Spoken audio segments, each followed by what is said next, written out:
Son las 8:11 de la mañana y es momento de dar pase a nuestra otra plataforma informativa, la radio. Es ampliación de noticias y está el ministro de Cultura, Luis Peirano.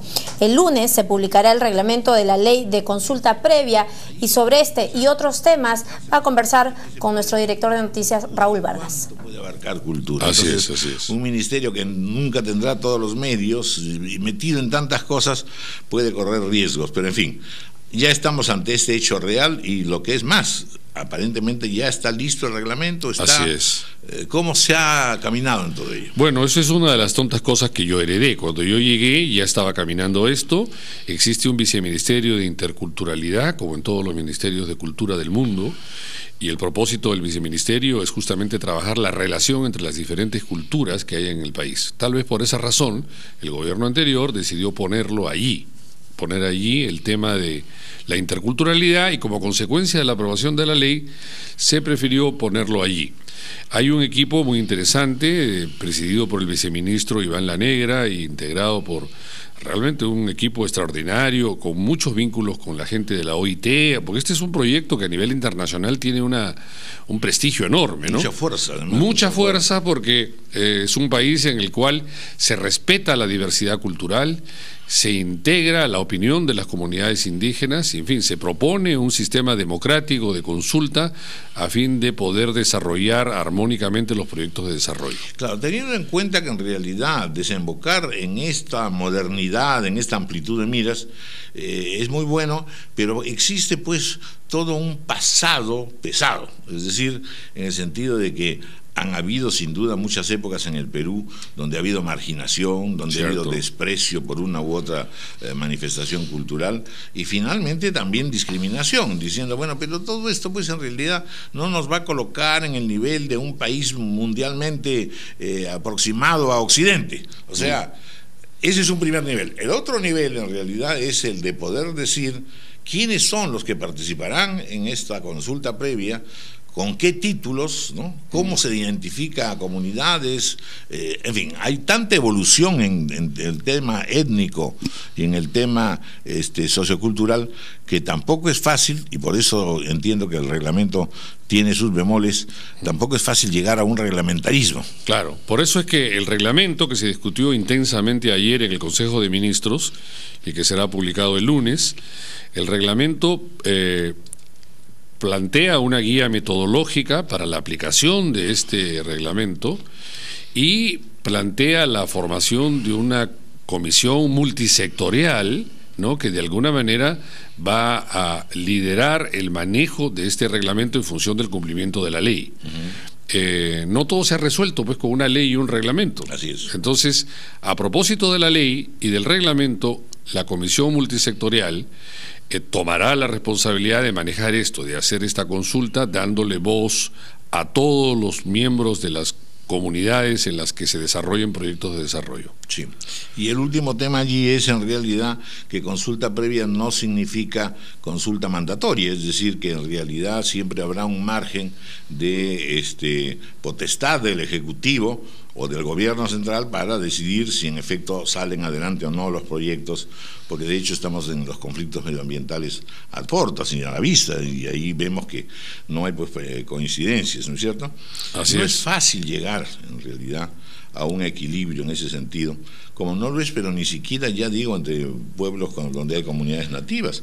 En Europa esa discusión es absolutamente permanente, ¿no es cierto?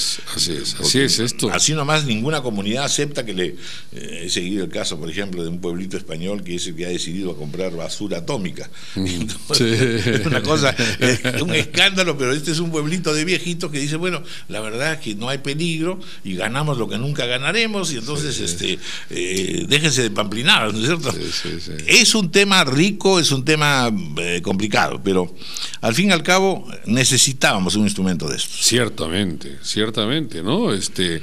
El cumplimiento además de disposiciones que el Estado peruano ha asumido con la OIT, por ejemplo, y con con las corrientes democráticas en todo el mundo, ¿verdad? Sí. Y no es una tarea fácil, como dices, es clarísimo, es una tarea difícil, una tarea a la cual hay que dedicarle mucho empeño, y una tarea que compete a todos, obviamente.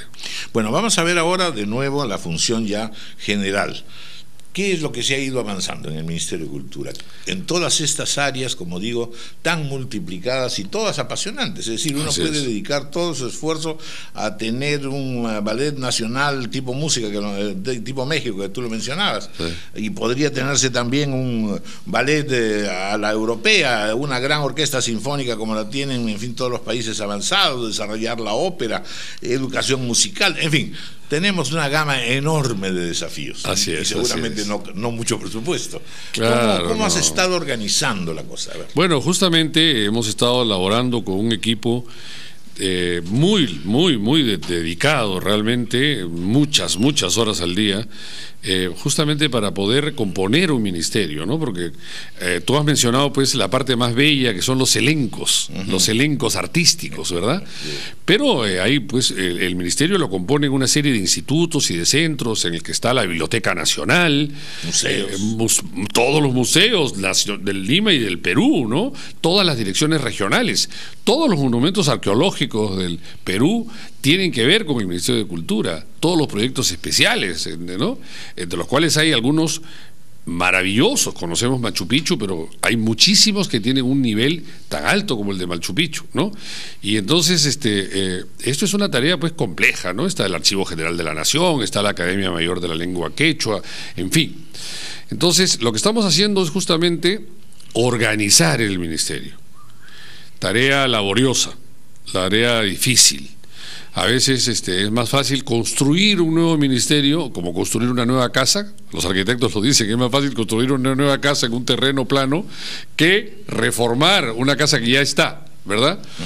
Entonces nosotros estamos trabajando en eso muy intensamente, pero además copando con el día a día. Tenemos que responder a los permisos que hay, por ejemplo, para construcción, no solamente de vivienda o de edificios, sino pues de proyectos de desarrollo que tienen que ver respetando, que tienen que avanzar respetando pues los monumentos arqueológicos, el patrimonio cultural monumental, que es el que finalmente además es un capital maravilloso para el turismo, para esta industria sin chimeneas, ¿no? Sí. Entonces, bueno, en ese camino veo aquí que me ayuda en memoria que se ha culminado, por ejemplo, el proyecto de ley para el cine. Porque la otra cosa que te lo voy a decir con toda franqueza, es que generalmente la gente cuando habla del Ministerio de Cultura piensa, bueno, es el ministerio encargado de vejeces, es decir, no es prospectivo, cosa que no es cierta. No, para nada. El Ministerio de Cultura de Francia, por ejemplo, se lanzan pues a estos museos modernísimos, a aventurar la revolución pictórica, mucho cine, mucha innovación musical, en fin. O sea, esta mirada hacia el futuro es clave. Claro, el ministerio tiene pues esa preocupación principal por el patrimonio, y de hecho muchísimos trabajadores en el sector cultura tienen esta preocupación, pero también hay una columna de industrias culturales con artes creativas, ¿verdad? Donde los jóvenes intervienen muchísimo. Y en realidad los jóvenes deben intervenir en cada una de ellas, incluso en el patrimonio. Una de las cosas que yo estoy propiciando es que los jóvenes participen, por ejemplo, en defensa del patrimonio. Claro. Y que sean perfectamente vigilantes, guardianes y promotores de su capital patrimonial arqueológico, ¿no? Pero yendo al tema del cine, bueno, yo he tenido la complacencia de, efectivamente, uno de los incuestionables pues logros de este gobierno a ese nivel es el cumplimiento de la ley de cine, ¿no? Tenemos el dinero, se está otorgando completamente, totalmente todo el dinero para la ley de cine, y se está haciendo además en los términos tecnológicos acordes con los tiempos, o sea, aprovechando la facilidad del trabajo con tecnología digital, porque cuando se dio la ley pues se trabajaba todavía con el celuloide. Hay un equipo extraordinario trabajando en esto. Hemos inaugurado la Sala Robles Godoy para dar cine peruano permanentemente. No, ¿Dónde está? Está exactamente allí donde queda el Ministerio de Cultura. Mucha gente no lo sabe porque el Ministerio de Cultura es uno de los pocos ministerios que no tiene no tiene letrero, dice Museo de la Nación. Vamos a encargarnos de eso, es un poco difícil por la burocracia, poner un letrero no es tan fácil, Entonces vamos a reubicar, porque tú sabes que cuando se hizo aquí la reunión esta de Alcube, ¿no? Todas las instalaciones esas se usaron para las reuniones, ¿verdad? Estamos potenciando, vamos a reubicar el Museo de la Nación, ¿no? Más discretamente, porque en realidad el Museo de la Nación prácticamente desapareció con la habilitación de estos lugares para las reuniones de trabajo de esta asamblea Alcube, ¿no? Y vamos a la sala, para responder a tu pregunta, la sala Robles Godoy funciona allí, adentro. Hay cine peruano todo el tiempo. Es más, un pedido del presidente Ollanta me sorprendió en las primeras reuniones que tuve con él de acuerdo, me dijo hay que apoyar el cine peruano, yo quiero que la gente vea nuestro cine. Pues es un país sin cine, es un país sin imagen, sin, sí, claro, ¿no? Claro, entonces ya hemos trabajado en eso, ya hemos convocado a los premios, espero que los cineastas del Perú se pongan las pilas, de todo el Perú, porque hay un incentivo muy grande, no solamente en largometraje de ficción, sino documental, y hay un énfasis muy importante en que los cineastas de provincias tengan acceso y participación de esta nueva... Hace poco ha fallecido justamente Lucho Figueroa, uno de los grandes precursores del cine peruano, magnífica figura. Porque ahí hay un elemento que hay que añadir en realidad. No sé si coincides conmigo, pero estamos en un momento tan interesante que el Perú ya no es pues una isla triste y que llamaba la atención. Mira qué curioso, están haciendo teatro, hay una peliculita, ¿no? O sea, ha empezado un movimiento mucho más grande, una mayor seguridad en sí mismo. Claro, ¿no? claro. Y una presencia mundial también, o sea... Bueno, eso da pues la cultura. La cultura no es otra cosa que una convicción de saber quién eres como persona y como país, ¿no? La cultura colabora en la identidad de la persona y del país. Y yo creo que en buena parte eso es resultado pues de los esfuerzos que se han hecho en los diferentes campos de la cultura, incluyendo la gastronomía, por supuesto. Bueno, y finalmente, Ministerio de Cultura con la hora del planeta. Bueno, ya todo lo que hemos conversado nos está indicando que estamos entrando a la hora del planeta. Sí, claro. Pero este es, digamos, un acto simbólico importante, ¿no es cierto? Sí, bueno, lo ha organizado la gente del Ministerio, es una cosa increíble. Como a propósito de un proyecto, ¿no? Y yo estoy muy complacido por eso en el Ministerio, ¿no? Porque todos saben que es muy difícil aceptar un cargo así, ¿no? Con poco presupuesto, hay que ir avanzando en esto. Yo visito el Ministerio de Economía. Tener entusiasmo y no perder la paciencia. No, exacto. Yo pido a Dios eso. Mantener el entusiasmo, no perder la paciencia y bueno, y hacer todo lo que pueda realmente, ¿no? Y estamos en eso. La gente, te decía, a veces me devuelve algo que yo en principio le di, que es el compromiso de hacer en este país de la cultura un eje de desarrollo, ¿no? Que ha sido mi objetivo principal.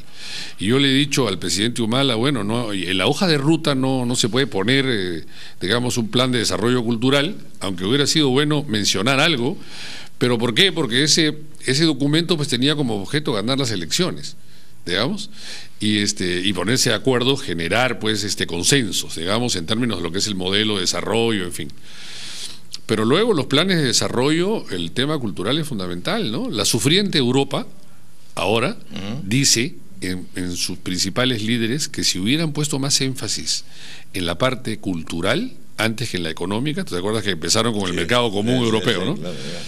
Si hubieran empezado con un mercado cultural europeo, les hubiera ido mejor, porque todavía que se mantienen las diferencias, pues ser alemán es muy diferente que ser griego. No es lo mismo un desnudo griego que un peruano calato. La frase que era un gran titular de Caretas es: no es lo mismo un desnudo griego que un cholo calato. El cholo calato, bueno, eso es César Moro, ¿no? César Moro, el gran César Moro.